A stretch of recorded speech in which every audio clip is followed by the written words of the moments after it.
I do. Welcome to Paul and Lynn's ride to Derbyshire in the beautiful Peak District. Now this bit of the ride, this bit of footage is a sign of things to come. Lynn is wearing the Contour helmet cam on her helmet.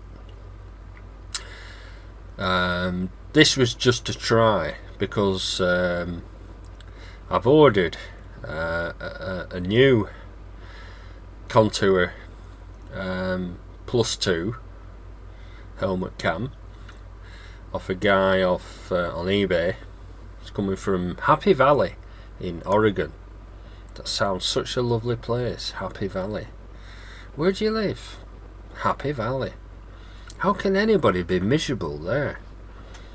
I guess everybody's got smiles on their faces living in Happy Valley. It's like you, Brian, living in holiday. You're on permanent holiday there. Right, so back to the helmet cam on Lynn's lid. Now, of course, the benefit here is that, you know, many times the view behind is stunning, and I can see this quite regularly in my mirrors, and I think, oh, it'd be great to be able to see that. Now, you could turn around and go back, but sometimes it's just not possible. Time, you know, usually is the factor. So now we have the best of both worlds. Now it means more editing for me, more work. I won't be including this footage all the time, but where it is needed, it will certainly be used, and I think it's going to work really, really well. And also, you know, it will capture any tailgaters, any road rage that occurs behind. So there we are. So we just filled up with I think I put about £15.25p. The current price, it's been going up slowly, steadily for the last 3 weeks. It's gone up 7 pence a litre, so now it is £1.10 per litre. I don't know how that compares with over in the States, but I don't understand why it started going up. The Middle East hasn't kicked off no more than it usually is doing as a matter of course, so we can only think it's down to the good old government screwing us to the ground again. Anyway, there we are. So we're off to Derbyshire. Now, our first stop, which is a place called Glossop, is roughly 40 miles from here, and we stopped for some breakfast. We had a nice bacon butty or bacon barm each. Oh, it was yummy. Oh, the bacon was just done just to my liking. Very crisp,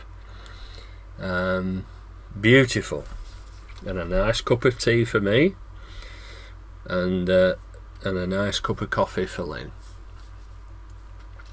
So this is School Lane, and it runs into Lottis Lane. This is going over the M65 motorway, what they call Guide Village. Currently this road excuse me. Currently this road is closed because they're doing those roadworks, and they're altering the whole road system there, as you probably gather, with all those cones and whatnot. So I drive down here in the works car, a Ford Focus 1.8 turbo diesel, and I'm pleased to that it's actually coming light now. When I'm coming down here, it's usually roughly 22, quarter to 7 in the morning, and it's now coming light. So, because of course around here and rural parts there's no street lighting, so, and in bad weather it can get quite bad. So this is coming up to Haslingden Old Road. I do prefer this road to pick up the A56, because it's a bit quieter than the alternative, which is the grain road.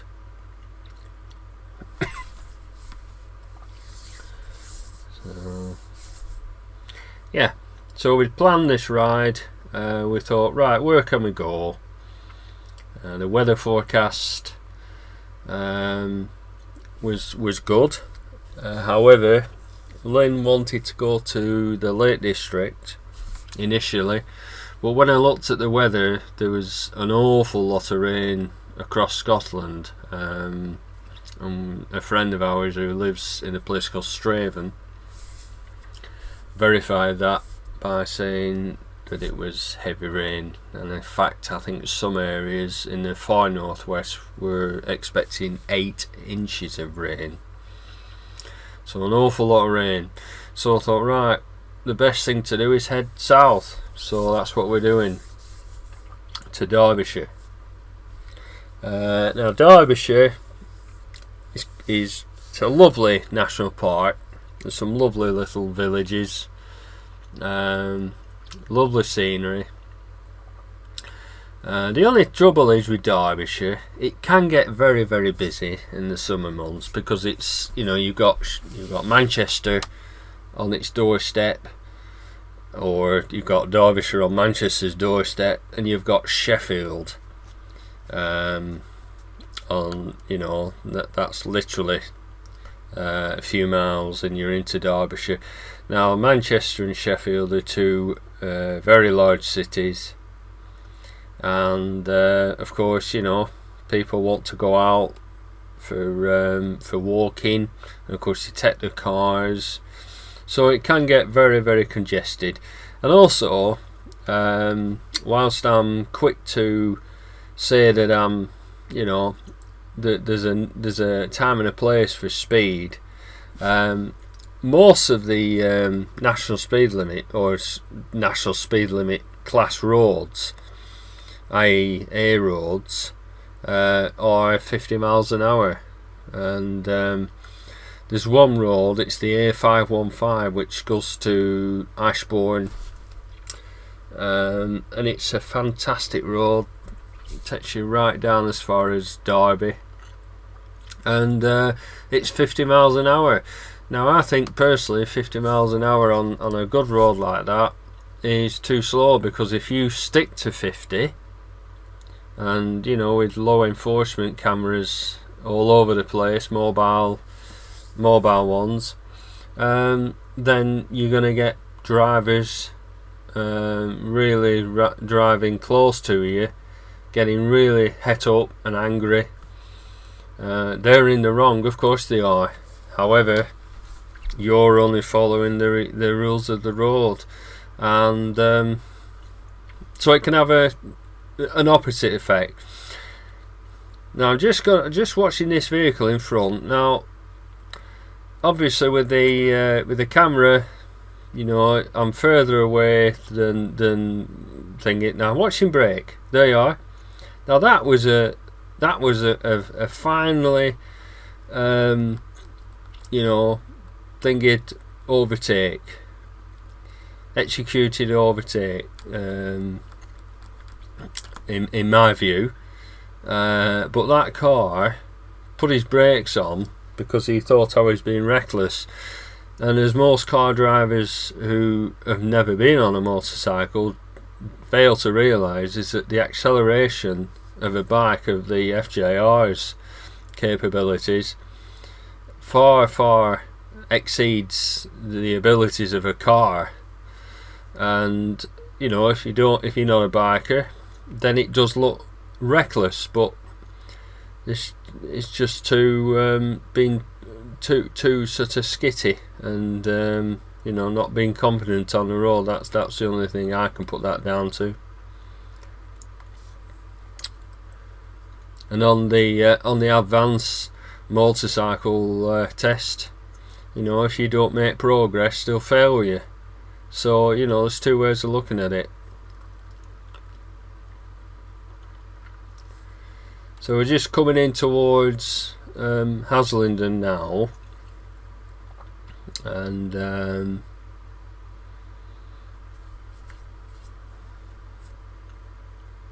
just coming into a 40 zone there, dropping down into 30. As I say, it's made such a lovely change to be on the bike with Lynn instead of being in the car on my own heading for Manchester, which, you know, don't get me wrong, you know, I enjoy driving. That's why I drive for my living. I think if you don't have any patience on the road, then you won't survive as a driver, because you've just got to be patient. Because most of the times on the way to Manchester, you get stuck in traffic, you know, and an hour's journey can take 2 hours or 3 hours, as the case may be, when we had snow. And you just got to get on with it. So this is coming up towards Blackburn Road here, turning left. This is an awful road. Bang, bang, bang, bang. A friend of ours remarked on the FJI screen, you can see it's moving. It seems to be moving quite a lot. Now obviously that's down to wind resistance and also these terrible roads, but I think because the camera is directly above it, I think it exacerbates the shaking of the screen. Because when you sat where I'm sat, when I'm looking at the screen, it's not shaking like that. So the camera just makes it look like it's shaking loose, and it's not loose. I've tested the fittings, everything's tight. So it's one of those things. So this is coming up towards the A56 now.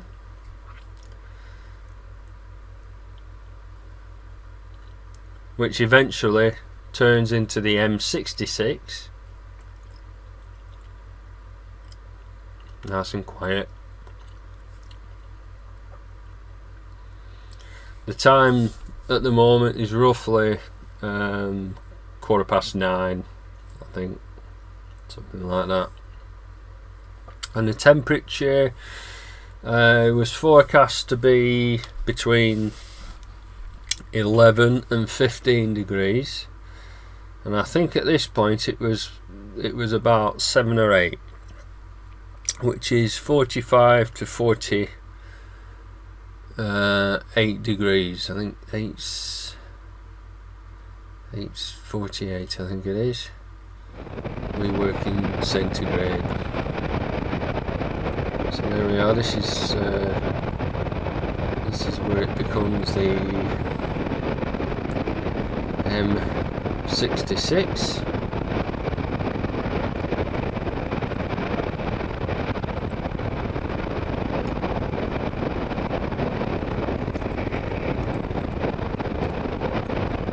This is a Ramsbottom turn off.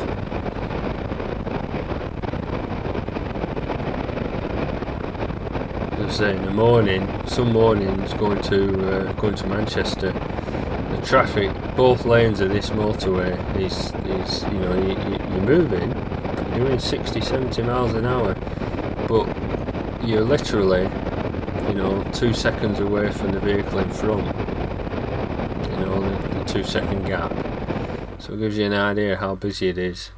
Now this is coming up towards where the M66 turns into the M60, which is the orbital motorway around Manchester basically, and the other 2 lanes go off to the M60 and the M62. Now the M62 takes you over the border into Yorkshire.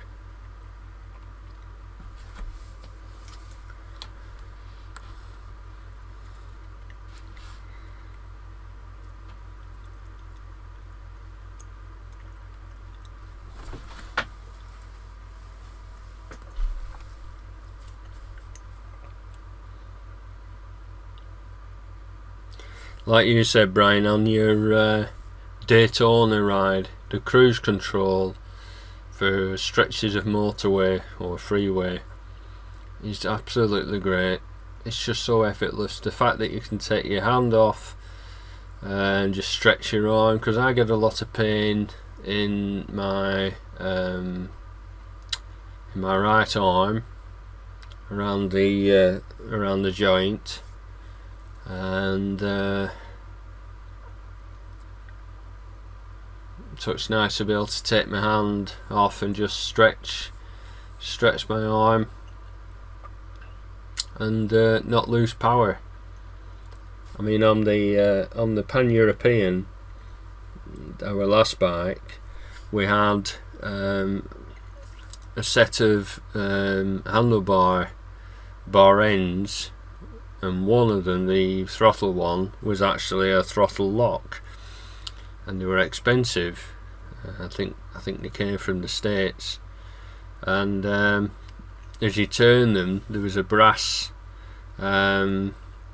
part of it that just gripped your throttle. Now that was great. I mean, it really was great to help me, because having broken the wrist, both wrists, again I get, you know, sometimes I get a bit of a severe pain in my right wrist, if, you know, at certain speeds, especially at motorway speeds. If you've been on motorway for some time and you're doing sort of, you know, this kind of speed, that's what gets me, you know, when I'm riding around the country, around twisty roads and things, I've no problem. But this kind of riding, where you just basically sat in a similar position for a while. Well, as I said, these bar ends, they work great. This is coming up to junction 24, just coming off the M60. This is Denton Island, and we're going to be shortly joining the M67. I think it's one of the shortest motorways in the country. Very, very short.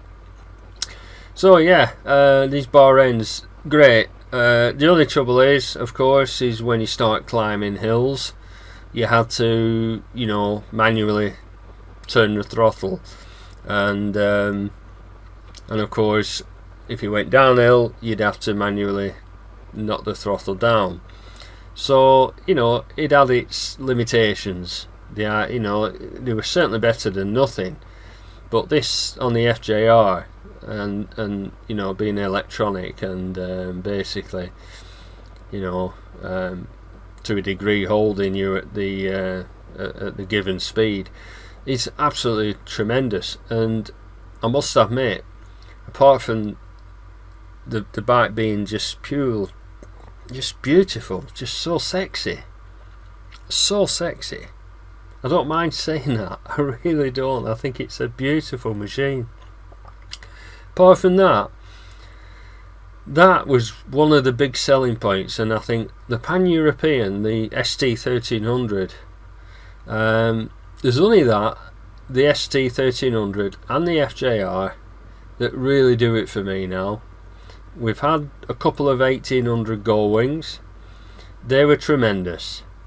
Wonderful machines, lovely bike, perfect riding position, very, very agile, but it just wasn't for me. It was something I needed to do. It was a lifelong ambition to own a Gullwing, and I was lucky in 2007 to actually fulfil that dream.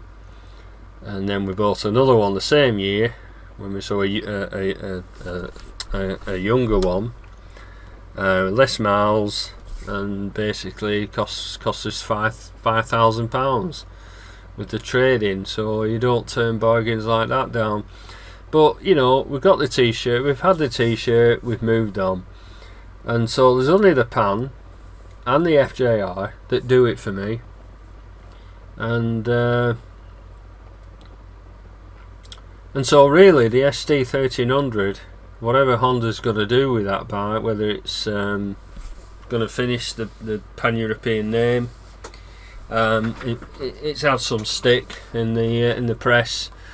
Wrong in my view. It had a problem with its with the swinging arm and one or two other bits and pieces, snags, and sadly, excuse me, a case where a police officer died. Now, what actually caused that, due to wrongly set tyre pressures, we don't know. There's various theories out there. Honda will know. That's what matters.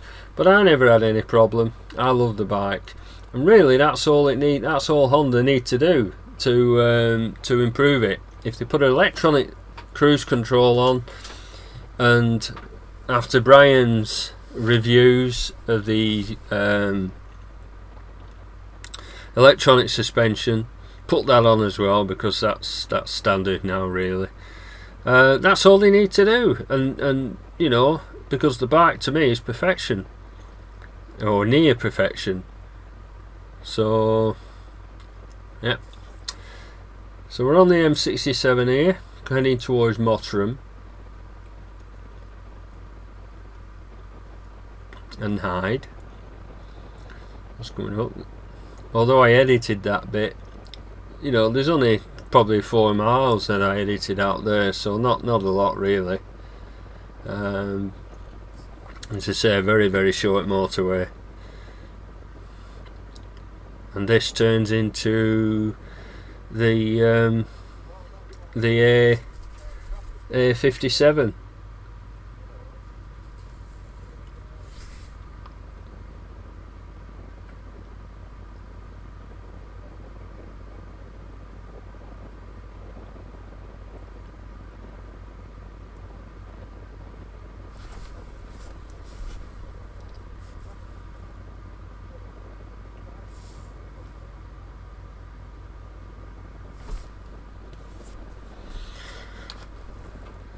So traffic's not too bad. It can get pretty busy here, especially the later it gets.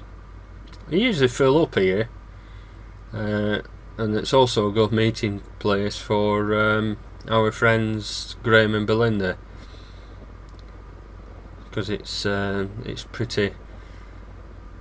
It's on their way from their house, or for a day out in Derbyshire.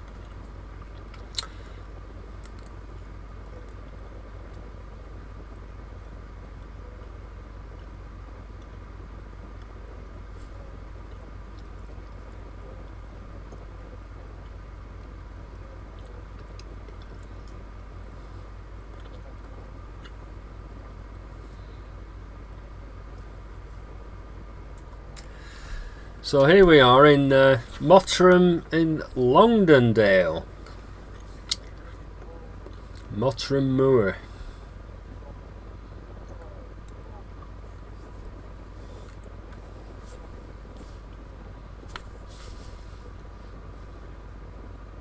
Quite a nice area. Now if you carry on along this road, we're actually turning off on the A57. It takes you to Sheffield, so it's quite a busy road. And if you go left here, eventually you'll come into West Yorkshire. I know we went that way once with a visually impaired ride. Now, I'll explain what a visually impaired ride is. Our club, the Northern Pan Riders, which can be found at www.northernpanriders.co.uk, Pan-European Owners Club. We're allowed to stay in the club, even though we haven't got a pan now, because we're a very progressive club. We haven't ridden with the club for quite some time, preferring to ride just the two of us, but we hope to see them a bit more this year. Just didn't work out last year. Anyway, the club. So once a year, one year we did it twice. There's a lovely group of ladies and gentlemen, a walking group that are based in and around Sheffield, and they're blind and visually impaired. And once a year, as I say, but twice, we did it twice one year, which was great, because the weather's really crucial. We give them a ride on the back of our bikes. So we just provide, helmet, gloves, jackets, and they have their walking boots on and walking footwear, so they're all right footwear wise. And usually, my pillion, Betsy, who's originally from New York, but has lived in England for many, many years, and sadly her husband, who is now passed away, he went on the back of one of the bikes. He had a bike himself. Most of them have had bikes, and this is the attraction. They can't ride now because of their disability and also their age. I mean, some of them are. I think the oldest one I know of was 86. So once a biker, always a biker. You never forget it. And we were so privileged to be able to give these lovely people a day out on the backs of the bikes. And Betsy, she was a scream. We'd be riding along, and she'd be yabba dabba doo, and occasionally I had to tell her off because she were quite animated on the bike. Well, of course, when you're coming to a stop, especially, the bike's a little bit unstable. But what a lovely day, and I think the best day out, I think, has to be one time we visited a coal mine, and it's a coal mine museum now, and just I think whereabouts it was. This is in Yorkshire, and what a trip! And it involved going down to the coal face in this lift. And of course down there it's pitch black. I mean, they do these tours, they're properly organised and everything, and of course they have lighting, but they turn the lights off, and just imagine what it were like, especially when they used to have the wife would the husband and wife was down the mine. The wife, and they'd just be both working, and even their son, their child, would be down there with them, digging out this coal. And it were like, you can't imagine it. You think, my word. And obviously these poor people, their lifespan was very short indeed. You know, I can't remember what ages. I'm just interrupting myself now. Just going underneath the railway there, coming into Glossop. Quite a spectacular bridge. Glossop's a lovely place. It's really nice. These houses on the right, marvellous old stone built houses, and the school here on the left. Really nice church. Just imagine it before cars, you know. I mean, the cars spoil the look of the place, but that's modern life, isn't it? So yeah, what a trip.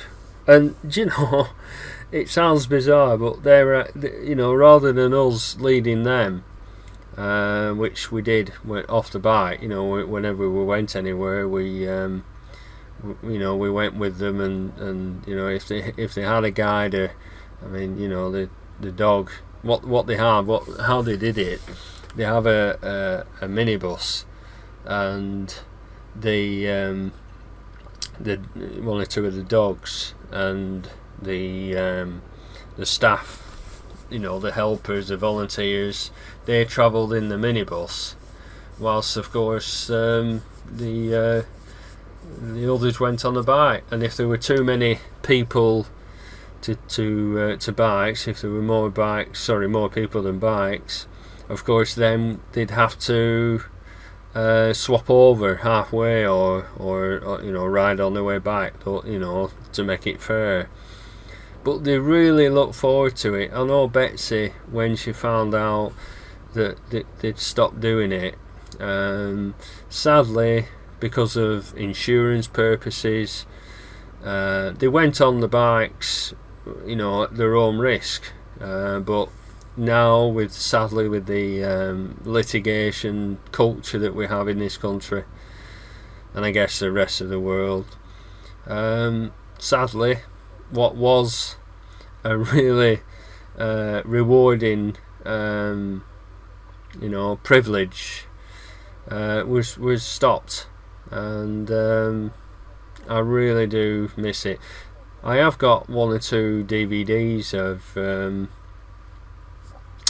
a couple of these rides, which I may put on YouTube at some point in the future, but yeah, it was great. It was smashing, and it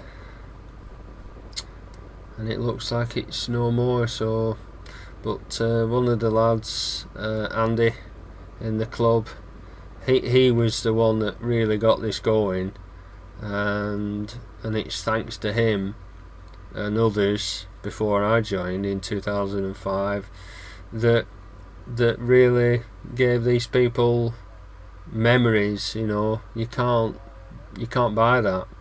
You can't. So here we are.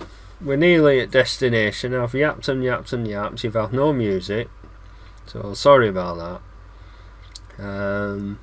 But we're going for breakfast now. As I said, it's only a short 30 something minutes, 35 minutes. It is in 4 parts, so you can little bite-size videos of the day out. Part 4 is the hat cam, so that's quite good. So anyway, thanks for watching. Give me the thumbs up. See you soon.